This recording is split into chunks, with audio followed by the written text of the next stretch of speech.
بسم اللہ الرحمن الرحیم۔ السلام علیکم ورحمۃ اللہ وبرکاتہ۔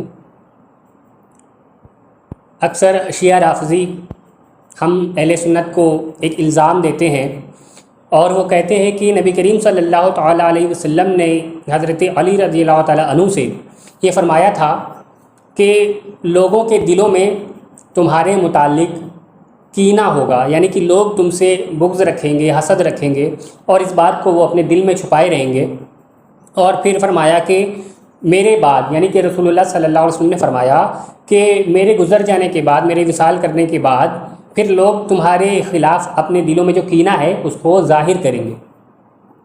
یہ ایک روایت ہے جو شیعہ رافضی پیش کرتے ہیں مسند ابو یعلا کے حوالے سے۔ آئیے میں وہ پوری روایت آپ کے سامنے پیش کرتا ہوں اور پھر اس کا جواب بھی آپ کے سامنے پیش کروں گا کہ اس روایت کی کیا اسنادی حیثیت ہے۔ تو سب سے پہلے وہ روایت ہم آپ کے سامنے پیش کرتے ہیں۔ امام ابو یعلا اپنی مسند میں حدیث نقل کرتے ہیں، نبی کریم صلی اللہ تعالیٰ علیہ وسلم نے فرمایا، تمہارے بارے میں قوموں کے سینوں میں کینے ہیں جس کو وہ میرے بعد ہی ظاہر کریں گے۔ پھر فرماتے ہیں حضرت علی نے عرض کیا، یا رسول اللہ صلی اللہ تعالیٰ علیہ وسلم، میرے دین کی سلامتی میں؟ فرمایا، تمہارے دین کی سلامتی میں۔ یعنی کہ حضرت علی نے کہا کہ کیا ان کے کینے کی وجہ سے جو میرا دین ہے وہ محفوظ ہوگا، یا ان کی وجہ سے میرا جو ایمان ہے، جو میرا دین ہے، اس میں مشکلیں پیدا ہوں گی؟ تو آقا کریم صلی اللہ تعالیٰ علیہ وسلم نے فرمایا کہ تمہارے دین کی سلامتی میں، یعنی کہ اگرچہ لوگ تمہارے خلاف کینہ رکھیں گے لیکن وہ تمہارے دین کی سلامتی ہوگا، اس سے تمہیں اور تمہارے دین کو کوئی نقصان نہیں پہنچے گا۔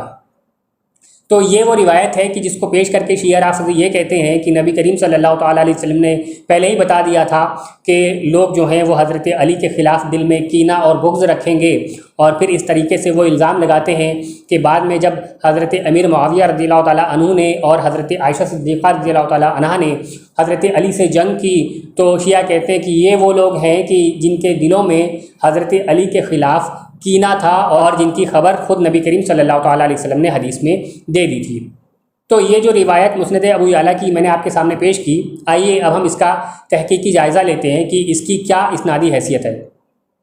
تو یہ جو روایت پیش کی گئی ہے جس کو شیعہ دلیل بناتے ہیں، اس روایت میں ایک راوی ہے فضل بن عمیرہ۔ اس راوی کے بارے میں محدثین کیا کہتے ہیں، آئیے ہم اس کی دلیل آپ کے سامنے پیش کرتے ہیں۔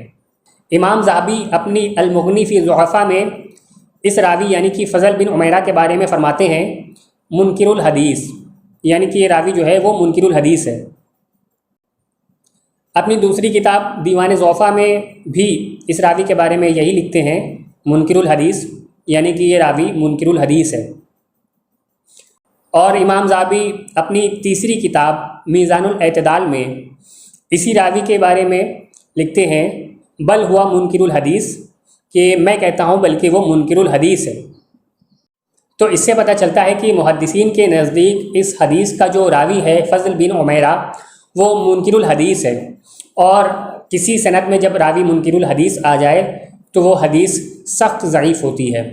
تو ایسی سخت ضعیف روایت کو لے کر کے اس کو دلیل بنانا اور پھر اس کو صحابہ کے خلاف استعمال کرنا، اس کو دلیل بنا کر کے صحابہ پر لعن طعن کرنا، یہ اسی شخص کا کام ہو سکتا ہے جس کا علم سے کوئی واسطہ نہیں ہے، یعنی کہ اس کو حدیثوں کی بالکل بھی سمجھ نہیں ہے کہ کب کون سی حدیث استعمال کی جاتی ہے، کب کون سی حدیث کو دلیل بنایا جا سکتا ہے، اس کا لیول کیا ہونا چاہیے، کون سی حدیث صحیح ہوتی ہے، حسن ہوتی ہے، ضعیف ہوتی ہے، اسے کچھ بھی نہیں پتہ۔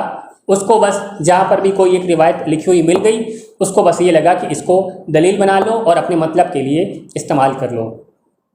تو اللہ تعالیٰ ان سب کو اور ہم سب کو ہدایت عطا فرمائے۔ اور میں ایسے لوگوں سے، شیعہ رافضیوں سے اسپیشلی یہ کہنا چاہوں گا کہ ضعیف اور منکر روایتوں کو، موضوع روایتوں کو صحابہ کے خلاف استعمال کرنا بند کریں، لوگوں کو دھوکہ دینا بند کریں۔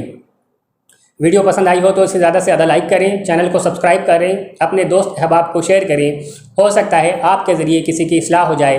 السلام علیکم ورحمۃ اللہ وبرکاتہ۔